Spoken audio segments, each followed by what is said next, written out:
특히 3기 신도시는 동탄보다 훨씬 서울에 가깝기 때문에 입주하게 될 경우는 서울 전세값에 반드시 타격을 주게 되어 있습니다. 따라서 3기 신도시 입주는 서울에 또 하나의 찐 바닥 또는 서울에 큰 하방 압력을 줄 수 있는 요소이기 때문에 그때를 오히려 기회로 삼는 게 필요하지 않나.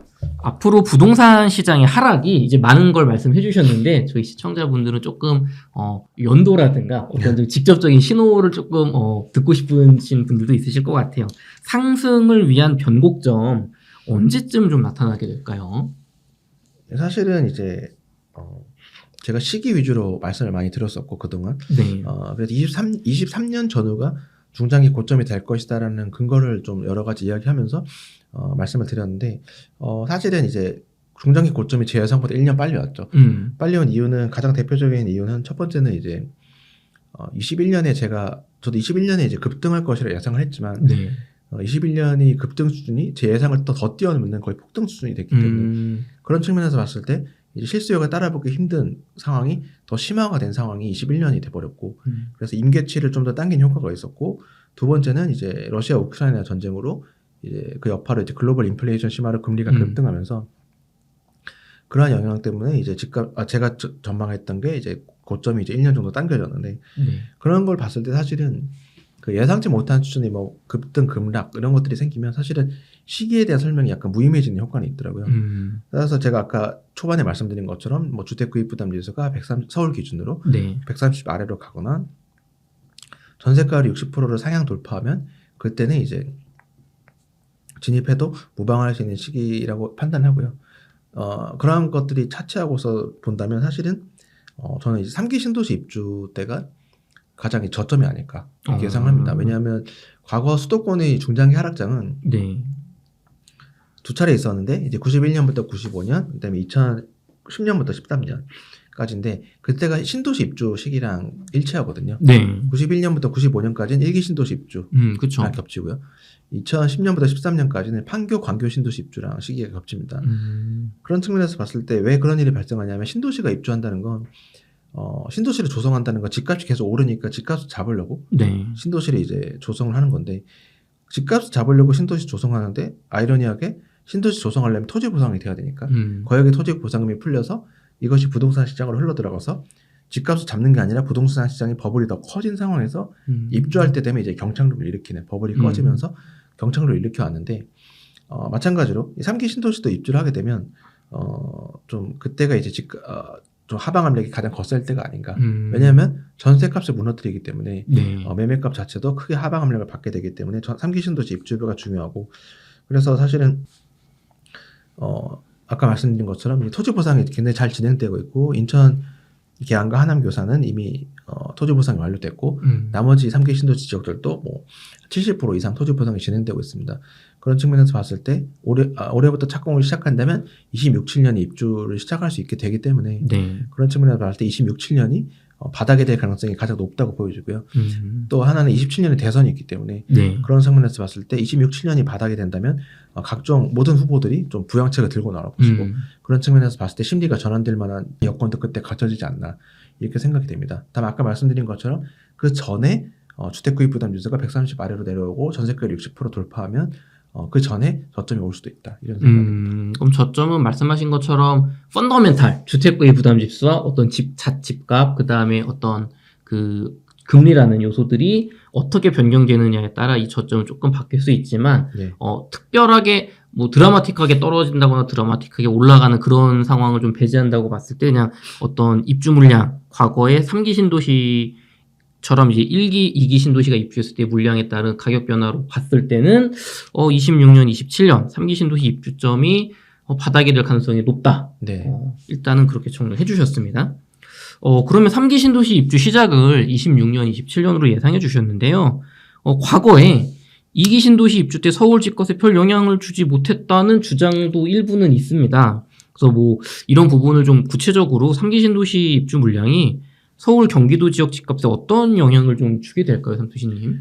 사실 2기 신도시라고 하면 이제 판교, 광교, 뭐 위례, 뭐 그다음에 동탄 이렇게 볼 수 있을 텐데요. 굳이 따지면 사실은 판교, 광교 아까 말씀드린 것처럼 판교, 광교 입주할 때 서울 및 수도권이 좀 더 하락폭이 커졌었고요.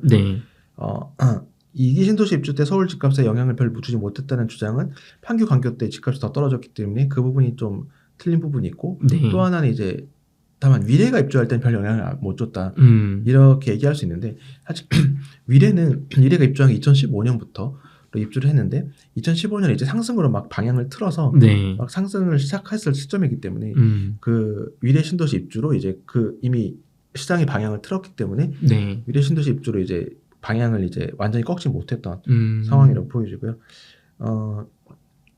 그 또 하나는 동탄인데요. 많은 분들이 동탄이 서울에서 한 40km 정도 떨어져 있거든요. 네. 동탄 이신도시가 엄청나게 많이 입주를 해도 서울에 무슨 영향이 있겠냐. 이렇게 뭔데? 네. 뭔 상관이냐? 뭐 강원도 입주하는 느낌으로. 그렇죠. 충분히 뭐 그런 주장들이 주류를 이뤘는데 사실은 또 실제는 그렇지 않았습니다. 뭐냐면 제가 동탄에 이제 2015년 동탄 이신도시가 2015년부터 입주를 시작해서 이제 계속 입주를 하다 보니까 그 화성시 전체 전세가가 계속 이제 입주 물량이 늘어나니까 견디지 못하고 2017년 1분기부터 전세값이 빠지기 시작했거든요. 네. 그러자 신기하게 그 경부고속도로 타고 올라가면 화성시 다음 위에 있는 수원시가 그 다음 분기인 2분기에 고점을 찍고 내려가기 시작했고 전세값이 그 바로 고속도로 타고 위로 올라가면 그 다음에 만나는 용인시가 그 다음 분기인 2017년 3분기에 고점을 찍고 내려가기 시작합니다. 그리고 바로 그 위에 있는 성남시, 그 다음 서울시가 그 두 분기 뒤인 2018년 1분기에 고점을 찍고 전세값이 내려가거든요. 그때 입주 물량이 서울이 많지 않았기 때문에 2018년 1분기 고점 찍고 내려갔다는 건 사실은 동탄의 입주 물량이 계속 파도처럼 영향이 퍼지면서 서울까지 영향을 미쳤다고 봤을 때 마찬가지로 3기 신도시도 서울에 분명히 영향을 강하게 미칠 수밖에 없고 특히 3기 신도시는 동탄보다 훨씬 서울에 가깝기 때문에 입주하게 될 경우는 서울 전세값에 반드시 타격을 주게 되어 있습니다. 따라서 3기 신도시 입주는 서울에 또 하나의 찐 바닥 또는 서울에 큰 하방 압력을 줄 수 있는 요소이기 때문에 그때를 오히려 기회로 삼는 게 필요하지 않나 이렇게 생각을 해보고 있습니다. 그러면은 어떤 과거의 3기 신도, 2기 신도시 입주, 1기 신도시는 분명히 서울의 어떤 매매가를 거의 어떻게 보면 IMF 이전까지 거의 한 7, 8년을 잡았다라는 평가를 들을 정도로 맞습니다. 영향을 크게 줬는데 2기 신도시는 뭐 전문가분에 따라 조금 의견은 다르신 어떻게 위례 같은 경우는 다르지만 위례는 이미 부동산 시장이 상승으로 방향을 잡았기 때문에 그 영향이 최소화된 거고 동탄이나 어떤 이제 다른 지역들의 입주를 봤을 때 분명히 영향을 줬었다. 예. 특히 전세가가 분기별로 타고 올라오면서 용인, 뭐 수원, 그 다음에 뭐 성남, 심지어 서울까지 전세가 하락을 줬기 때문에 3기 신도시는 과거 2기 신도시보다 더 입지가 서울에 가깝기 때문에 3기 신도시 입주가 전세가와 매매가를 끌어내리는 효과가 적을 것이라는 것에는 좀 동의하기 어렵다. 네,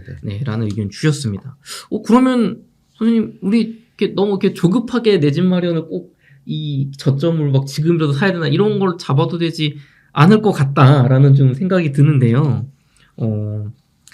앞으로 그렇게 보면은 뭐 26년, 7년 거의 뭐 한 3, 4년 정도는 좀 상승장은 정말 어려울 것 같고 뭐 하락장 혹은 뭐 정말 뭐 약보합 정도로 갈 수 있지 않을까 생각이 드는데요. 강남 지역은 입주 물량이 많습니다. 올해 그리고 내년까지.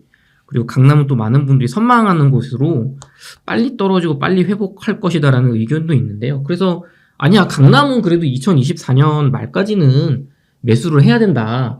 강남은 좀 빨리 이 하락이 좀 멈출 거고 3기 신도시는 강남 같은 이런 최상급지랑은 좀 거리가 있는 외곽권에 좀 서울에 영향을 줄 거다라는 주장도 있습니다. 이거에 대해서는 좀 어떻게 생각하시는지요?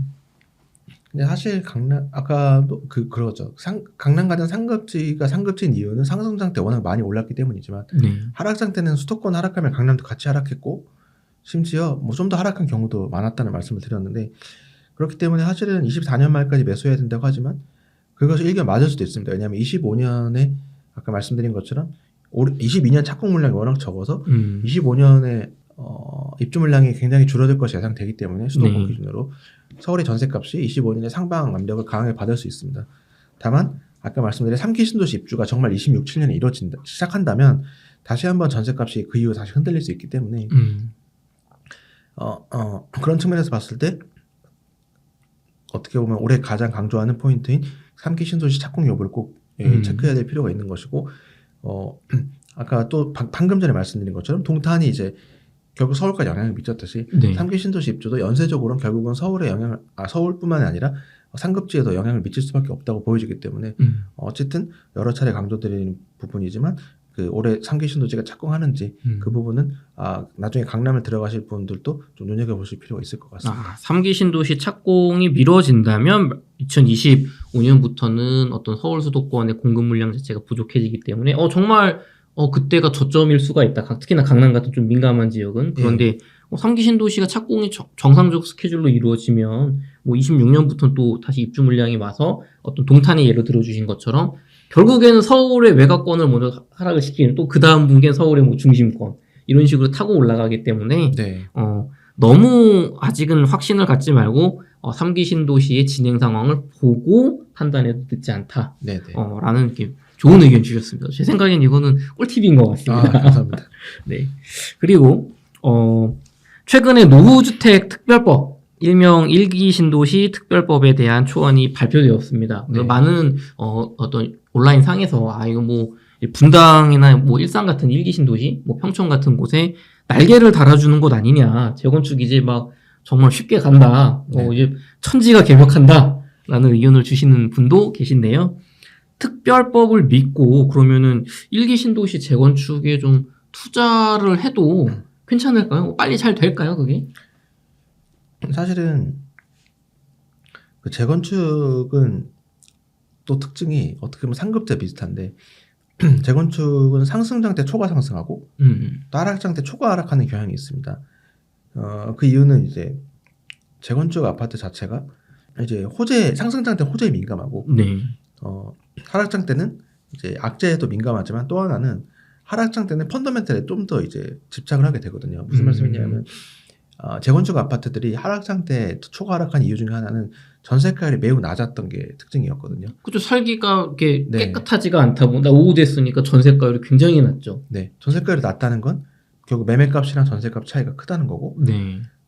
결국 투자 수요가 많이 들어왔다는 의미인데 실수요보다는 투자 수요가 많이 들어왔는데 하락장 때는 투자 수요가 빠지기 때문에 재건축 아파트들이 좀 많이 빠지는 경향이 있는데 사실은 1기 신도시는 좀 다릅니다. 1기 신도시는 전세가율 자체가 굉장히 높거든요. 60% 이상의 데가 많고 그렇기 때문에 사실은 하락장 때는 상대적으로 초과 하락할 가능성 상당히 낮다고 보여지지만 하지만 하락장 때는 어차피 재건축 호재가 있는 아파트도 아니든 간에 결국 같이 떨어지거든요. 네. 그런 측면에서 봤을 때 이번에 특별법이 발표됐지만 투자 시기를 앞당길 필요는 저는 없다고 생각되고요.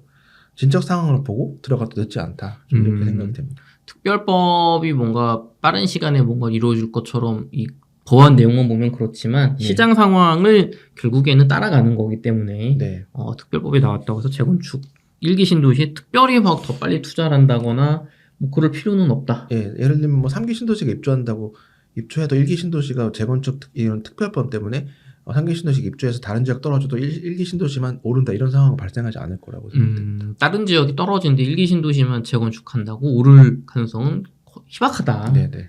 과거에 우리 2008년에서 13년 사이 그 하락장 약간의 상승 시기는 있었지만 그때 이제 많이 어떤 재건축이 진행됐던 반포 레미안 퍼스티지라든가 네. 반포자이 같은 아파트도 사실 그 당시에 갔지만 분양가 이상으로 그때 급등 그런 건 사실 없었거든요. 네, 오히려 더 저렴하게 살 수 있는 네네. 약간의 할인 분양 시기도 있었고 그럼 재건축이 설령 간다고 하더라도 특별히 그 시기에 더 이득을 보기는 어렵기 때문에 충분히 지켜보고 시장 상황에 따라 맞춰가시는 걸 추천해 주셨습니다. 네. 그럼 만약에 조금 얘기를 바꿔볼게요. 가격적인 측면 말고요. 노후주택 특별법으로 1기 신도시나 서울 경기권의 어떤 그 택지지구들 재건축이 빠르게 잘 진행이 돼서 어떤 공급 물량이 늘어난다면 부동산의 하락 상승 시기가 좀 변결된 가능성도 있을까요? 네, 충분히 있고요. 다만 이게 참 예측하기 어렵다고 생각한 이유가 저는 이제 가령 이제 예를 들면 오세훈 서울시장이 이제 취임한 이후에 첫 해인 21년에 서울 아파트 인허가 물량이 급증을 했습니다. 네. 약 5만 4천 호 정도 인허가를 하면서 그 인허가 물량 얼마나 큰 거냐면 과거 역대 2위에 해당되는 인허가 실적이거든요. 다만 그 1위는 2017년인데 그때 7만 5천 호가 인허가 되었는데 그때는 사실 그때는 사실은 그때 정부가 2017년 말까지 관리처분 인가를 신청하면 초과이익 환수제를 없애주겠다라고 네. 해서 굉장히 많은 단지들이 스피드를 올려서 이제 인가를 받았죠. 인허가를 네. 받았기 때문에 그런 특수 상황이 있었던 거고 그런 상황을 제외하면 2021년 인허가가 역대 1위급에 해당되는 실적인데 그래서 인허가 물량이 굉장히 많이 나왔기 때문에 저는 이 추세가 22년에도 이어질 거라고 봤거든요. 근데 22년에 갑자기 인허가 물량이 반토막 납니다. 그러니까 저는 이제 오세훈 서울시장이 당선이 되고 22년에는 이제 그 오세훈 시장이 어떻게 보면 정책 기조를 지원해주는 국민의힘 당이 서울시 의회를 장악했기 때문에 네. 인허가가 굉장히 빨리 진행될 줄 알았는데 오히려 반토막이 났거든요. 따라서 이제 참 이게 인허가가 다시 어떻게 될지 말지 이렇게 판단하는 게 굉장히 어렵다는 생각을 하게 되었고요. 사실은 이제 말씀하신 대로 뭐 인허가가 많이 되고 착공이 많이 되면 하락 상승 시기가 바뀔 수 있는데 현재로서는 이제 이게 어떻게 좀 오락가락하는 상황이 되기 때문에 그것이 앞으로 어떻게 될지를 좀 더 먼 시기를 판단하기 좀 어려울 것 같고요. 예측이 어렵다.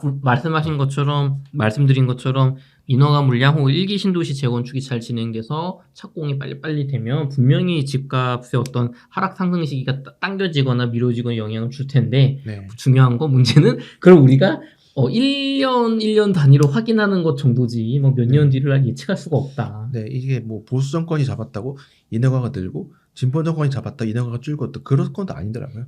그렇기 때문에 좀 뭐 예를 들면 올해 내년 뭐 내후년 인허가가 어떻게 될지는 솔직히 판단하기 어려운 상황 같습니다. 알겠습니다.